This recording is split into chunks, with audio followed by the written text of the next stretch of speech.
George Galloway. I say to the chair of the Foreign Affairs Select Committee, who is not in his place, that the international community is not impotent. It's merely feigning impotence as an excuse for its failure to carry out its duties. And the Foreign Office Minister today, though his words were more robust, essentially masked the same inaction as the languid and complacent Foreign Secretary who performed in front of us on Monday. Compare and contrast British diplomacy on this with our response to Zimbabwe, or more particularly to the Russian conflict with Georgia. The Foreign Secretary was everywhere then, lecturing the Russians on what they must do. He even flew to Kiev and stood on the dividing line and told Russia what the international community required of them. Here our ministers boast of writing a UN resolution which has been completely ignored. I'd be embarrassed to say that I was the author of a resolution which passed not with an international consensus, as the minister said, but with the abstention of the United States, which was the only vote that mattered. If that resolution was then completely ignored, and if the government had no intention of doing anything to make its terms effective, and that's what we have. The Foreign Secretary says he doesn't want what he calls gesture politics, supported widely in the House today, like an arms embargo, like recalling ambassadors, like requiring the withdrawal of Israeli ambassadors, because he doesn't want to isolate Israel. But he and the government were in the forefront of those isolating the elected government of Palestine, which was Hamas. They don't like to talk about it now. They like to talk about the President Abbas, who's actually now illegally occupying the presidential chair in Ramallah. They refuse to acknowledge that the Palestinian people voted for Hamas. Now, I have never been a supporter of Hamas. Like the noble and right honourable gentleman from Manchester Gorton, I was all my life a supporter of and a friend of the late President Arafat. The Israeli attitude to President Arafat and Fatah when they were in power was exactly the same as their attitude now to the Palestinian administration of Hamas.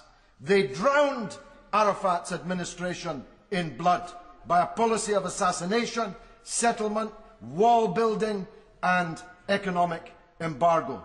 The British government wholeheartedly supported the embargo of Gaza to punish the Palestinian people for voting for a Hamas administration.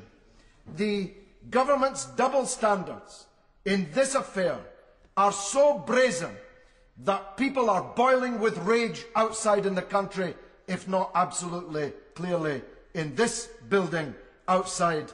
People are furious, and the danger of radicalisation of particularly the Muslim youth in this country is clear and present as a danger. The government's always looking for some cleric to refuse a visa to, or some Islamic organisation to proscribe, to try and curb radicalisation. How radical does the minister think British Muslims feel right now as they watch on the news right now the bombing of the UNRWA and the slaughter of children that has been adumbrated here today? Their policy of setting back extremism and radicalisation has been set back by their own complacency and ineffectual policy towards this, especially when compared with their militancy on subjects like Russia and Georgia. I don't have time to say all that I have to say, Mr. Deputy Speaker, but I want to say to those who were boasting today, however, I'm amazed at how many members of Parliament have been in Sderot. Did any of them, when they were there, see the ruins of the Palestinian villages on which Sderot is built? The ethnic cleansing of the Palestinian people from Sderot and the south of Israel? Did any of them know that the refugee camps of Gaza are filled with the people who used to live in the villages on which Sderot is now built? This didn't start on the 27th of December.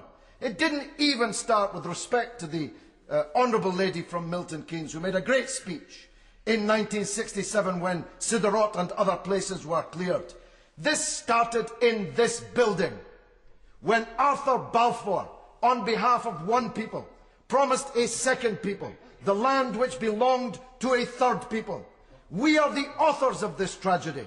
Everything that has flown as a result of that declaration. And for that reason, if no other, the British Foreign Office needs to get its finger out and stand up and be counted alongside the British people demonstrating on the streets of London, Birmingham, Manchester, Leeds, Edinburgh, Glasgow and elsewhere. Let's see some urgency from the Minister. Action speaks louder than words, and from this government so far we've had no action at all.